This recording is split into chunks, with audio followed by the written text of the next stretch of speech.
Contact us to avail the combo offer of General Studies and Public Administration optional with 20% discount. Yes, good morning everyone. So today we are going to have the Hindu analysis of 10th August 2021.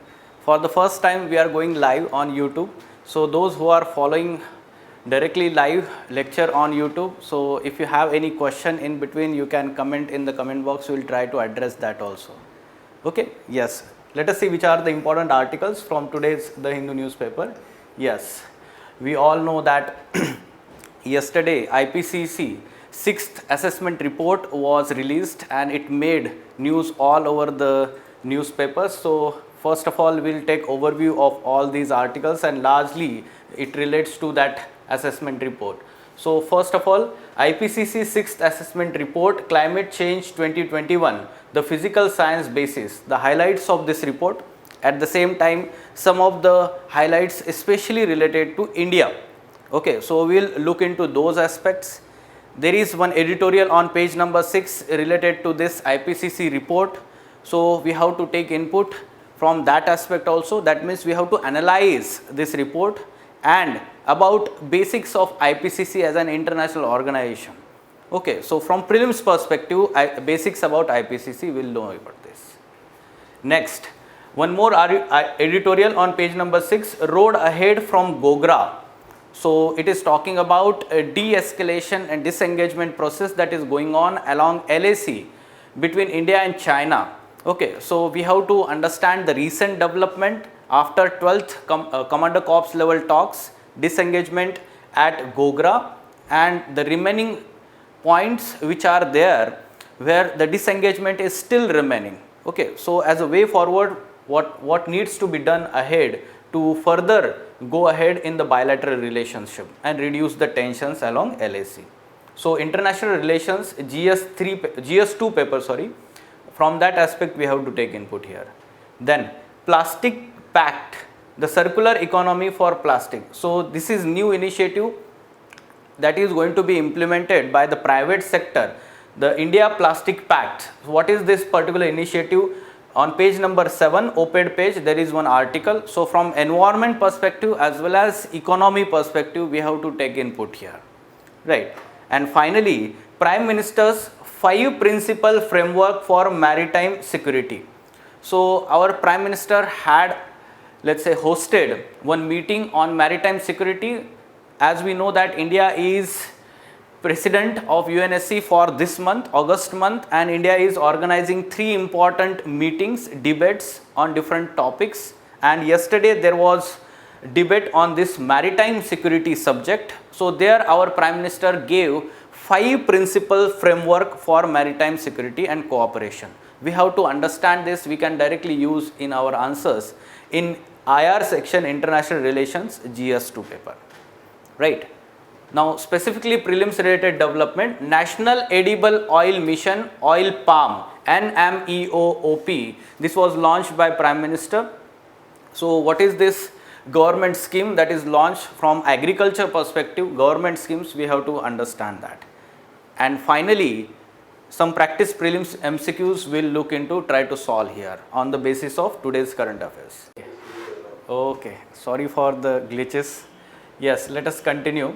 So first article we are going to discuss the most important development from yesterday, IPCC 6th assessment report, highlights of that report. We will try to understand what are these highlights. First of all, it had said that 1.5 degrees Celsius temperature goal of Paris Agreement would likely to be breached by around 2030 only. Okay, so this time period has reduced now and therefore it has asked all the countries to work in a faster manner because this particular target is not at all feasible now. Tropical cyclones are getting stronger and wetter. At the same time, the sea ice is dwindling in summer and permafrost is thawing. Glaciers in Hindu Kush Himalayas region will keep shrinking. Snow cover will retreat to the higher altitudes. At the same time, increase in number of catastrophic events in recent times, the report attributes to these events. Yes, am I not audible clearly?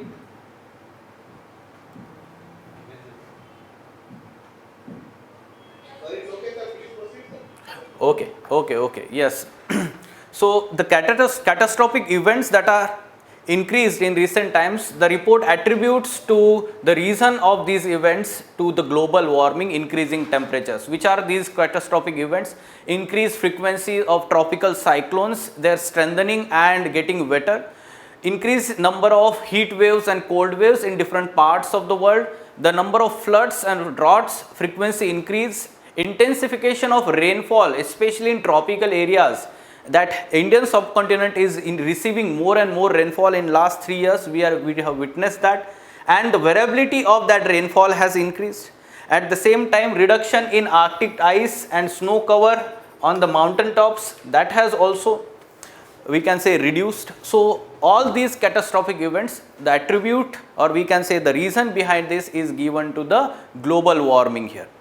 At the same time, based on existing commitments by the countries to curb their emissions, the world is on the track for global temperature warming by at least 2.7 degrees Celsius by the end of this century. Now the earlier assessment report had said that 2 degrees Celsius by the end of century. Now it has increased to 2.7 degrees Celsius by end of this century. So it has called it as code red for humanity.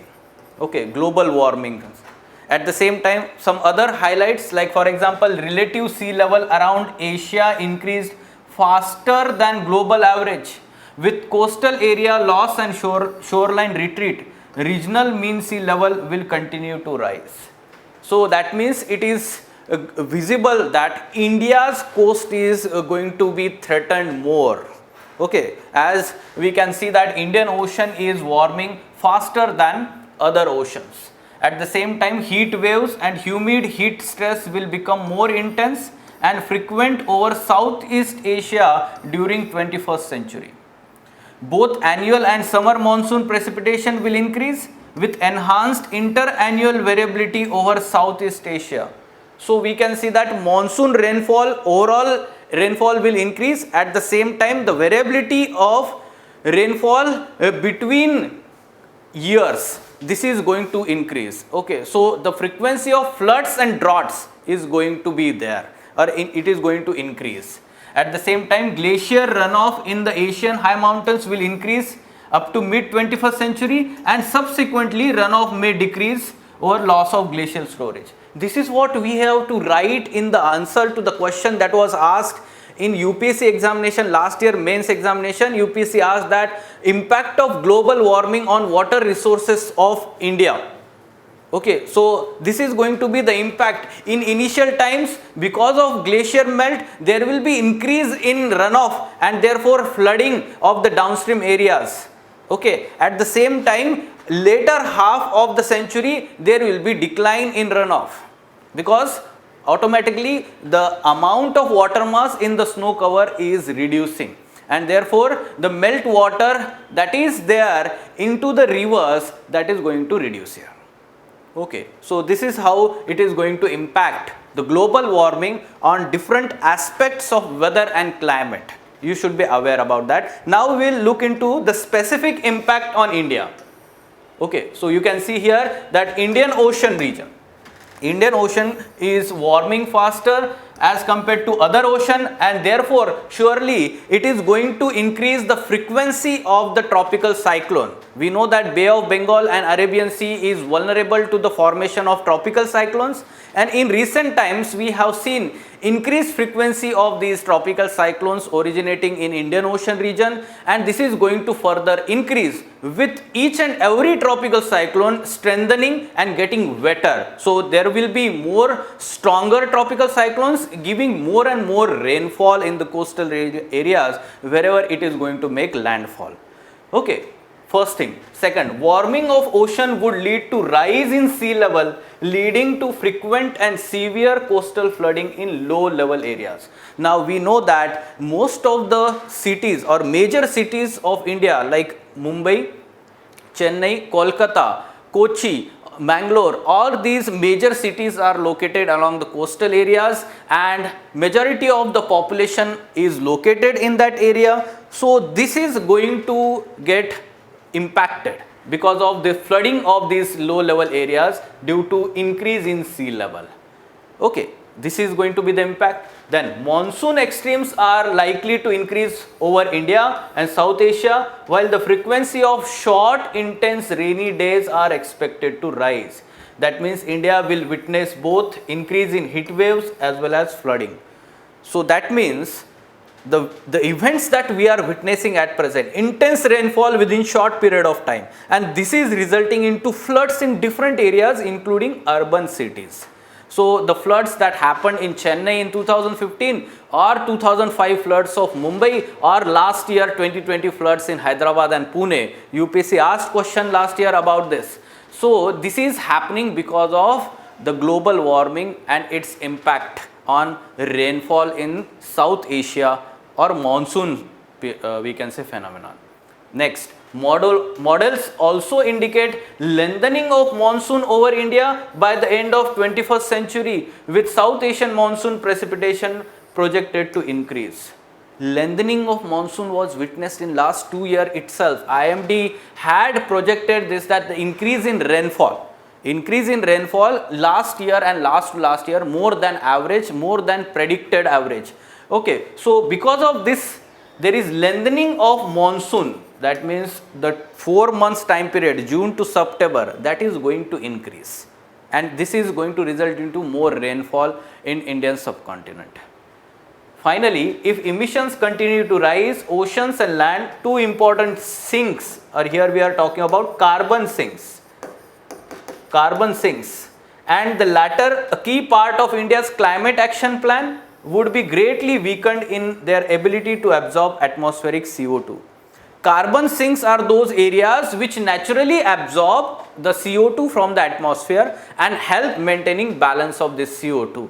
Okay, so for example, land we can say that the forests are major areas which absorb these CO2 from atmosphere, and one of the major INDCs, nationally determined contributions to Paris Climate Summit, is that afforestation program. We are going to create the carbon sink through afforestation program, and if lands lose the capacity to absorb this CO2, then we are losing on this carbon sink. So we will not be able to let's say fulfill the commitment in this climate action plan that we have provided to Paris Agreement. Okay, so in this manner you should remember the impact of all these events or the climate change that is happening. Now let us understand the findings and the analysis. Okay, so there is one editorial on page number 6. It is talking about the analysis of this IPCC report. How do we look at this IPCC report? First of all, it is far greater threat than the present threat of COVID-19 because it is long-term impact. It is going to give long-term impact. Okay, one thing we should understand that COVID-19 pandemic is there. However, in future, because of global warming, there will be more and more such, let's say, viruses, bacteria coming into the atmosphere. There are more chances of infections to the human. Okay, so long-term and large-scale impact that may have these, we can say, global warming and climate change event. The second thing we should understand that impact on India, we can expect specific question on India. So whenever we are talking about impact on India, we should talk about impact on water resources. We can specifically talk on certain areas like Himalayan region. So intense rainfall in short period of time, we can experience flash floods. Okay, flash floods will be there, landslides will be there. Landslides will be there. As witnessed recently in Kinnaur district of Himachal Pradesh. So more rainfall in short amount of time will result into this problem in Himalayan region. If we are talking about Western Ghats also, intense rainfall during the monsoon time period is resulting into landslides in that region also and flooding of some of the areas in the riverine basins, we can say. Specifically, if we are talking about the coastal areas, there can be specific question. Okay, in UPSC there can be specific question, impact on global warming on coastal areas of India. So talk about sea level rise and the coastal flooding, and talk about the increase in frequency of cyclones, tropical cyclones, and our coastal areas, especially the eastern coast, is most vulnerable for such tropical cyclones. So you can mention about that impact on the coastal areas. Okay, then we can also talk about the heat waves and cold waves. Especially heat waves, we can say in North Indian plains, how it is affecting because of continentality effect. So variability, or we can say that the range of temperature is very high due to continentality effect, and due to such heat waves, the intense heating for less amount of time period, so that is going to further increase in the temperatures. Okay, so in this manner you can focus on different areas, and then you can talk about the impact here in India. Then now coming back to the overall discussion, no consensus on climate action after Paris Agreement. So in the Paris Agreement, though we can understand the countries agreed to take some action, but later on the need was felt on increased commitments on reduction in the emissions. First thing. Second thing, we are lacking on the technology transfer, and third thing, on fund transfer from developed countries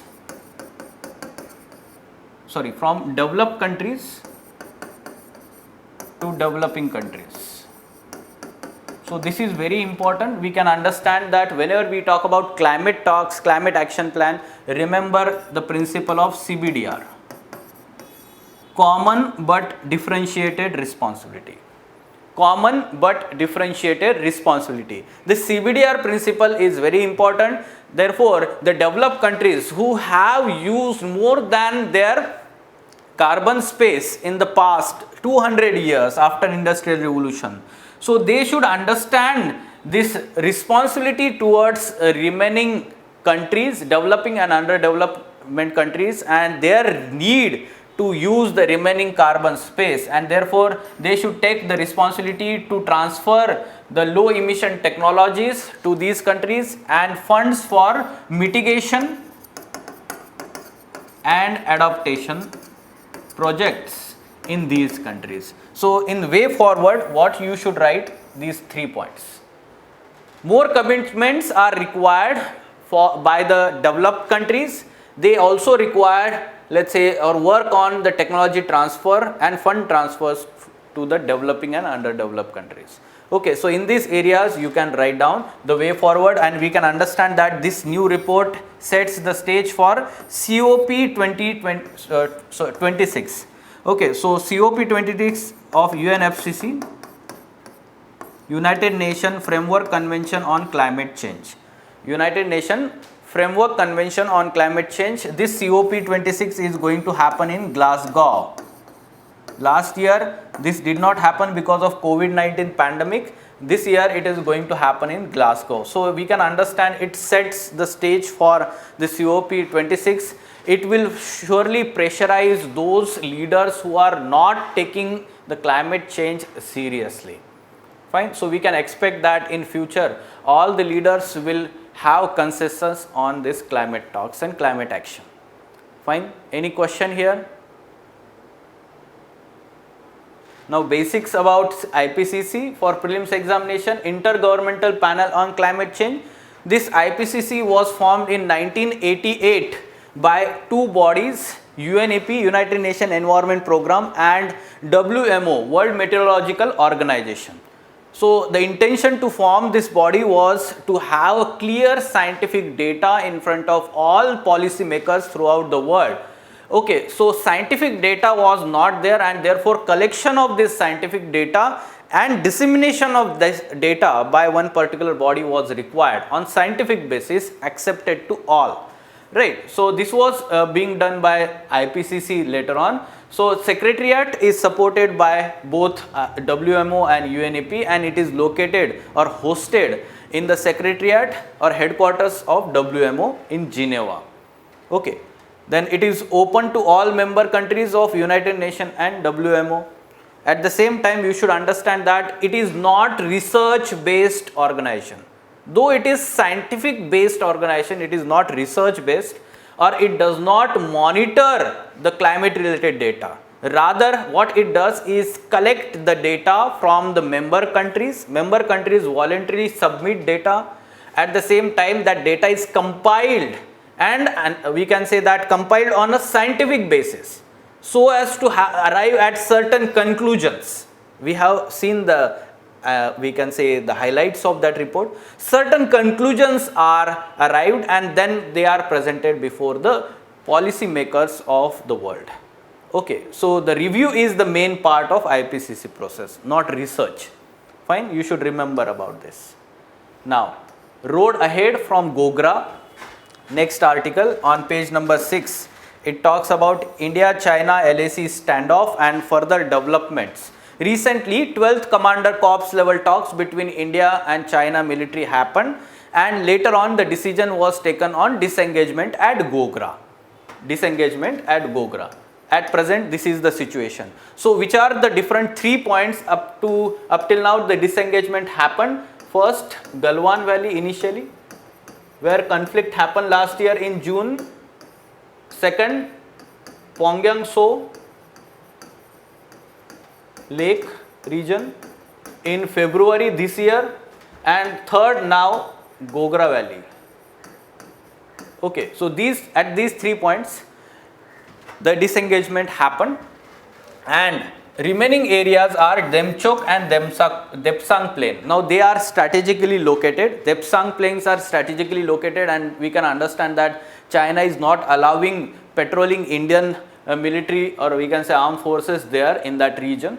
These are the remaining areas. Now buffer zone model that is created here in Gogra and Galwan Valley region, this is successful but not or we can say that it is only a temporary measure. We need to have long-term measure in terms of de-escalation. When we say de-escalation, that means whatever the escalation in terms of building infrastructure, engagement of more and more armed forces personnel in LAC area, that should reduce. And mutually agreed, we can say patrolling, that should happen. So this should be the long-term solution and not this. This is short-term. We can understand this has established some peace at present, but this is not the long-term solution. Now, what is India's stand on relationship with China, especially after Galwan Valley incident last year? India considered that unless and until the peace is established along the border, we cannot have good relations in other areas. This is India's stand since last 1 year, we can say, since the standoff started. Now, China increased infrastructure closer to LAC after Doklam crisis 2017. Now, Doklam crisis 2017, if you remember about this crisis, Doklam Plateau is that region of, we can say, the tri-junction between India and Bhutan and China. Okay, so there the standoff happened in 2017, similar kind of standoff between India and China. And after that, China increased its infrastructure building along LAC, strengthened the infrastructure in terms of roads, airstrips along both western and eastern zones. And now India is trying to match with that kind of, let's say, escalation along the LAC. But we can understand this is not good development. This is not good for both countries. So as a way forward, what we need to have is further confidence building measures. When we say confidence building measures, diplomatic talks and other types of, we can say, diplomacy, and not only focus on talks between the armed forces. There should be talks between the diplomacy level, or we can say between civilian leaders. So that should be the focus in future, and more confidence building measures should be there, and implementation of border agreements. 4 border agreements up till now between India and China that started from 1993, peace and tranquility along the border agreement. Then 1996, 2003 and 2006. So this is how we should remember the we can say 4 border agreements are there, especially they delineate all the measures nitty-gritties related to how they are going to patrol these LAC areas wherever there is no clarity on the border. All these aspects are mentioned here. They also talks about no any kind of escalation or building infrastructure, increasing number of personnel or firing instances. So there is everything mentioned in these agreements. So they should be implemented in letter and spirit. In this manner you should write the way forward here. Any question?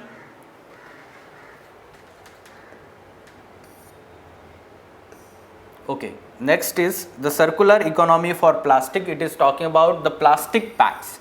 Now what are these plastic packs? These pacts between all stakeholders in plastic value chain, we can say. That means we can say producers, then producers or manufacturers, and then marketing, then at retail sector the users, and final consumers. Okay, and after consumers we can say collectors, those who are collecting the plastics, those garbage. Okay, so there is the involvement of all the stakeholders in these pacts. This is going to be implemented in India. It is going to start in we can say September month. First kind of such India plastic pacts will be implemented. So through these pacts what we are going to do is we are going to reduce the use of plastic. We are going to recycle the plastic that is there. Okay, so focus is here on reducing and recycling the plastic here. So in this manner, so the producer will have the extended producer responsibility to recycle that. Whatever the retailers or the marketers of the plastics, so they will have the responsibility to use or reduce the use of this plastic for the wrapping purpose, and the sustainable use of plastic, this will be promoted. At the same time, the consumers and collectors, so there will be some kind of awareness generation among the consumers, and finally those collectors, or we can say the garbage collecting that is there as part of informal economy. So many, let's say, people are employed as a garbage collector, and the plastic is very important component in our garbage, we can say, and they are dependent on that, right? So what this particular pact involves them in the manner that they will be also getting some remuneration here. Okay, so that plastic will be collected and separately provided to the recycling facilities, right? In this manner there will be recycling of the plastic. There are two important, let's say, benefits here. First thing is that on the environment section, right? So the harmful impact of plastic on environment, be it on land ecology or we can say riverine and marine ecology. We already discussed about the microplastic and plastic pollution that is going into the rivers and oceans. So impact on environment will reduce, and second thing is that we are working on economic aspect. Okay, so basically we are working on economy of the plastic here. So many people are going to benefit economically also. So in this manner you should use this as case study. Use this as case study or example in your answer. Plastic pacts. Whenever the essay is there related to environment protection, or we can say that related to sustainable development, use such kind of references in your answers essay paper. Fine? Yes. Okay. Now, Prime Minister sets out framework for maritime security. So there was a debate organized on subject enhancing maritime security, a case for international cooperation. So as India is president of UNSC for 1 month, August month, India is organizing such debates, And yesterday this debate happened, and our Prime Minister had said that there should be 5 principal framework for cooperation in the maritime security. What is this? First and foremost, he talked about removing barriers to maritime trade. Removing barriers to maritime trade, we can say reducing the tariffs that are there in the trade. So there should be free trade among the countries. He is talking about this. Second, he talked about maritime disputes should be resolved peacefully and in accordance with international law. Okay, so he upheld that such international law that is mentioned under Convention of Law of Seas, UNCLOS. So he had emphasized that maritime disputes should be resolved through such international laws.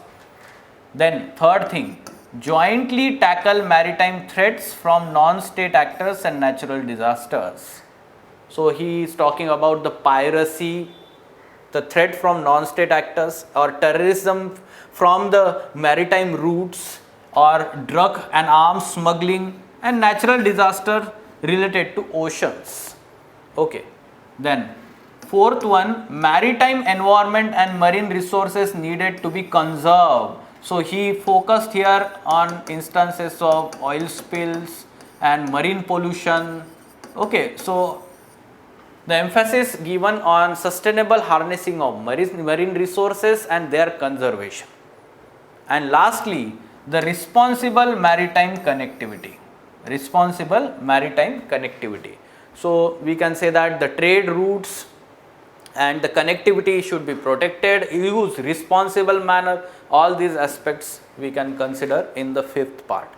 So directly write, whenever the question is related to maritime security, directly write these 5 points. Okay, so you are going to fetch very good marks because these covers all aspects of maritime security. Fine? Okay. Now, government schemes. So prelims related development, Prime Minister announced this particular scheme of National Edible Oil Mission, oil palm. So at present, edible oils are largely imported, and therefore our Prime Minister emphasized that we need to reduce the import dependence of these edible oils. This is leading to increase in the prices and therefore hurting consumers. At the same time, the domestic farmers are not getting remuneration. So how do we do that? Through the promotion or support by the government. For example, farmers will get all the facilities from quality seeds to technology to promote farming to produce palm oil and other oil seeds. At the same time, Prime Minister emphasized that the areas like Northeast Indian states, Andaman and Nicobar Islands can be promoted for palm cultivation. Okay. So in this manner, we should remember some facts like palm oil constitutes about 55% of total oil imports. Edible oil we are talking about. Palm oil is used to treat with the deficiency of vitamin A or some of the, let's say, heart related diseases. At the same time, the edible oil, other oil seeds from which the edible oil is produced. So now we are going to focus on domestic production of these edible oils through this program. If we are looking at the past such programs, there was erstwhile program, that is National Mission on Oilseeds and Oil Palm. So this was implemented separately by Ministry of Agriculture, but later on this was merged with National Food Security Program, National Food Security Mission. Okay, in 2018 this was merged with this National Food Security Mission, and now this is replaced by the new mission program, National Edible Oil Mission, Oil Palm. Okay, so you can remember about this particular scheme. Now, what should be the question to this question? What should be the answer to this particular MCQ? Try to solve this.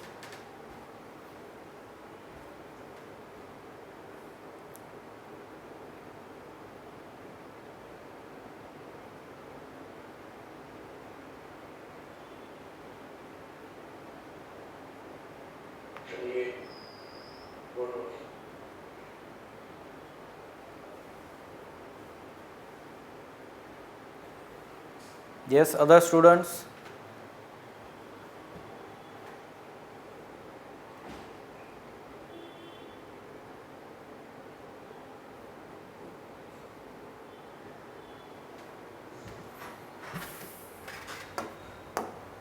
Just now we learned about IPCC. We have to find the incorrect statements about IPCC. Okay. Okay. So let us see which are the statements. It was established in 1988 by WMO and UNDP. So this is incorrect, right? It is established by UNEP, United Nations Environment Program, not Development Program, right? So this is incorrect. Then its headquarters is hosted at WMO headquarters, Geneva. This is correct statement. It is scientific body which gathers, monitors and do research. This is incorrect. On climate related data, it does not, let's say, involve itself into the research activity. It only compiles and review the data. Okay, so this is also incorrect statement. So what should be the answer here? 1 and 3 only, because we have to find the incorrect statements. 1 and 3 are incorrect. So answer should be C here. Right? Yes. Okay. So these were important articles. Any question?